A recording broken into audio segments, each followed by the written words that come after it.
Now, lockdown regulations have been relaxed to level 4 from today. Some people will use the opportunity to travel, but how is government going to ensure that everyone is wearing a mask and practicing social distancing?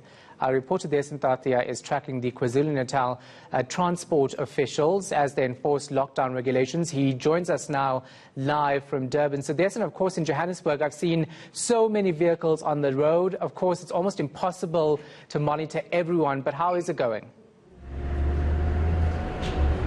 Shahan, that's exactly the same situation here, because it's almost like there was some kind of explosion that happened overnight, where we saw on the promenade that there were quite a few people that were out and about, and then here in cars you have a lot of them, and this is quite a few, much more than I've seen over the past few weeks. And I guess the reason for that as well is because people are now out and about, some of them taking the opportunity, as the Transport Minister had mentioned, to return home. This is one of the main roads in Durban that leads out to the freeway, and it's here where officials had set up a roadblock.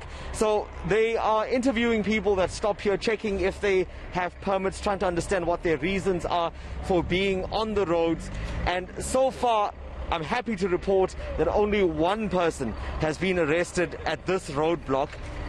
So far, it is still going to be on for the next few hours, and it's one of many that are in the city. So to answer your question right at the beginning of this interview, how are officials going to make sure that those that are not on the roads are actually, those that are not supposed to be on the roads are sent back home? It's roadblocks like these that will be taking place across the city now as we get into level 4 of these restrictions. Yeah, of course, you have spoken to officials in the province about the way forward.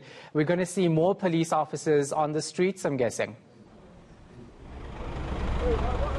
Definitely. And so far, we just spoke to the Community Safety MEC, Becky Ntuli, a little while ago, and he had to rush off to a meeting now with the Premier of the province. But he said to us before he left that since the lockdown had started, there had been about over 15,000, in fact almost 16,000 people that were arrested here, and most of them for that reason that we just discussed.